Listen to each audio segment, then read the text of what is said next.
Hello guys and welcome back to एडिवल्स। Well friends, आज हम बात करेंगे डिरिलस इर्तुगरुल गाजी के बारे में, जिसका शो दुनिया में तहलका मचा रहा है और जिसने गेम ऑफ थ्रोन्स जैसे नंबर 1 शो को भी टक्कर दे रहा है। तो आखिर कौन है ये डिरिलस इर्तुगरुल गाजी, इसके बारे में आज हम इस वीडियो में बात करेंगे। और वीडियो के एंड में मैं आपको इस शो के बारे में कुछ डिटेल्स दूंगा कि आखिर इस शो में कितने एपिसोड हैं और इसकी कितनी सीजन है। तो चलिए आज का खास वीडियो स्टार्ट करते हैं।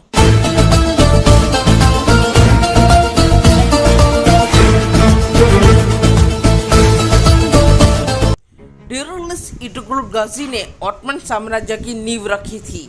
इर्तुगरुल गाजी इस्लाम का एक शानदार योद्धा था जिसने मंगोल और सलेबियों की नींद उड़ा दी थी, और इसी वजह से आज के यहूदी और सलेबी इस टीवी शो का विरोध कर रहे हैं, इस टीवी शो को नापसंद कर रहे हैं। दरअसल ये कहानी है 13वीं सदी की, जब चंगेज खान की मंगोली सेना पूरी दुनिया में लूटमार करती हुई यूरोप और मुसलमानों के कई मुल्कों को फतेह कर रही थी।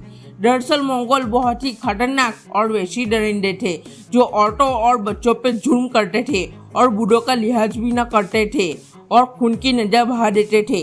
और आखिर जब वे मंगोल ख्वारिज्म के इलाका में पहुंचे तो वहां एक कबीला था जो इनके डर से वहां से भाग गया, और इस कबीले का नाम था काई कबीला, जिसके सरदार सुलेमान शाह थे, जिनके 4 बेटे थे। तीसरे नंबर के बेटे का नाम था इर्तुगरुल गाजी, और ये तुर्किश ड्रामा इसी जाबाज योद्धा पे बना। दरअसल सल्जुकी सल्तनत की शहजादी हलीमा सुल्तान और उसके भाई और बाप को रोमन के सिपाहियों ने कैद कर लिया था, और ये लोग जंगल के रास्ते इनको महल ले जा रहे थे। वही इत्तेफाक से ये लोग इर्तुगरुल के सामने आ गए, और इर्तुगरुल गाजी ने देखा कि इन्होंने कुछ मासूम लोगों को कैद किया है। तो बस होना क्या था, उन्होंने रोमन सिपाहियों के साथ युद्ध किया और शहजादी हलीमा और उनके भाई और पिता को छुड़ा लिया। इस घटना के बाद रोमन्स काई कबीले को चैन से रहने नहीं दे रहे थे। काई कबीले पे मुसीबत आ रही थी, लेकिन इर्तुगरुल गाजी उनके सामने झुके नहीं और सारी परेशानियों का डट के सामना किया। इर्तुगरुल का बहादुरी का काम यह था कि ईसाइयों के उस किले को हासिल करना जहां से मुसलमानों के खिलाफ साजिश तैयार की जाती थी। इन ईसाइयों को उस वक्त नाइट टेम्पलर कहा जाता था। इस किले में बड़े बड़े लोग बैठ के मुसलमानों के खिलाफ आला जंग की तैयारी कर रहे थे, लेकिन ऐसा कहाँ होने वाला था। इर्तुगरुल ने उनके नापाक इरादों पे पानी फेर दिया, और जब इर्तुगरुल ने इस किले को फतेह किया तो सभी मुस्लिम और गैर मुस्लिम सल्तनतों में इर्तुगरुल की दिलेरी और बहादुरी का डंका बजने लगा, और यहाँ से इर्तुगरुल ने के नाम का ऐसा तूफान और खौफ पैदा हुआ कि इस्लाम के दुश्मनों का पत्ता गायब होने लगा। काई कबीले के सरदार सुलेमान शाह के मौत के बाद इर्तुगरुल की बहादुरी और दिलेरी की वजह से काई कबीले का सरदार उन्हें बना दिया गया। इसके बाद इर्तुगरुल की सरदार में कबीले ने तुर्की के अनातोलिया की ओर जाने का रुख किया, लेकिन इर्तुगरुल के 2 भाई इस सफर से अलग हो गए, जबकि इर्तुगरुल अपने छोटे भाई के साथ सफर में आगे बढ़ा। बीच सफर में इर्तुगरुल ने देखा कि 2 सेनाओं के बीच युद्ध हो रहा है। एक सेना बहुत कमजोर और लगभग हारने ही वाली थी, तो ये देखकर इर्तुगरुल हारती हुई सेना का साथ दिया। यह युद्ध हो रहा था सल्जुकी फौज और मंगोलों के बीच, लेकिन ये बात इर्तुगरुल को पता नहीं थी। मंगोलों की फौज सल्जुकी फौज को हराने वाली थी। तभी इर्तुगरुल अपनी 404 सैनिकों के साथ सल्जुकी फौज के साथ मिल गए और मंगोलों को ऐसा सबक सिखाया कि वो भागने पर मजबूर हो गए। सल्जुकी सरदार अलाउद्दीन ने एक बार के लिए तो अपनी हार मान ली थी, लेकिन इर्तुगरुल की मदद से उन्होंने मंगोलों के सामने फतेह कर ली, और इर्तुगरुल से खुश होकर अलाउद्दीन ने उनको अंकारा में जागीर अदा की। मुसलमानों की सल्जुकी सल्तनत बहुत ही कमजोर हो चुकी थी। एक तरफ रोमन फौज और दूसरी तरफ मंगोल फौज, इन दोनों के बीच सल्जुकी सल्तनत पिस रही थी और लगभग खत्म ही होने वाली थी। लेकिन जिस वक्त से इर्तुगरुल सल्जुकी सल्तनत में आए, उसी वक्त से सारी मुसीबत दूर होने लगी।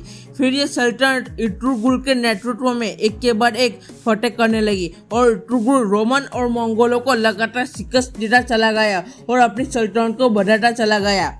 और एक वक्त ऐसा आया कि तब इर्तुगरुल को कोई भी हरा नहीं सकता था।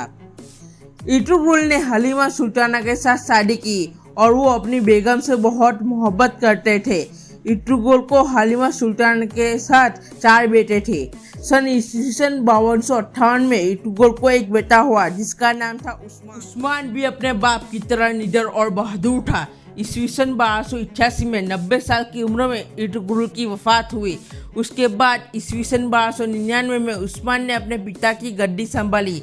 यह वही उस्मान था जिसके नाम से तुर्की की सल्तनत को सल्तनत उस्मानिया कहा गया। उस्मान बहुत ही बहादुर था और उसके पिता जैसा दिलेर था। वो एक के बाद एक फतेह हासिल करता गया और सल्तनत उस्मानिया को बढ़ाता गया। उस वक्त सल्तनत उस्मानिया में 40 देश आते थे और ये सल्तनत 1923 तक चलती रही और कई सुल्तानों ने इस सल्तनत को कायम रखा। लेकिन 600 साल के लंबे शासन के बाद ये सल्तनत कमज़ोर हो गई। सल्तनत के अंदर के ही कुछ लोगों की वजह से इस सल्तनत का अंत आया। तो बस दोस्तों, यही थी इटुगुल की कहानी। तो दोस्तों, अब बात करते हैं रिलीज इटुगुल टीवी शो के बारे में। तो ये एक टर्किश टीवी शो है जो 2014 में तुर्की की TR1 चैनल पे प्रीमियर हुआ था। इसके बाद पाकिस्तान ने 2019 में इसको हिंदी और उर्दू में डब किया। इस टीवी शो का जिनर है एक्शन, एडवेंचर, ड्रामा, वॉर और हिस्ट्री और इसके कुल 5 सीजन हैं। इसके सीजन 1 में 74 एपिसोड है, सीजन 2 में 103 एपिसोड है, सीजन 3 में 91 एपिसोड है, सीजन 4 में 19 एपिसोड है और सीजन 5 में 88 एपिसोड है। और आप इस टीवी शो को यूट्यूब पे पाकिस्तान की PTV चैनल पे हिंदी में देख सकते हैं।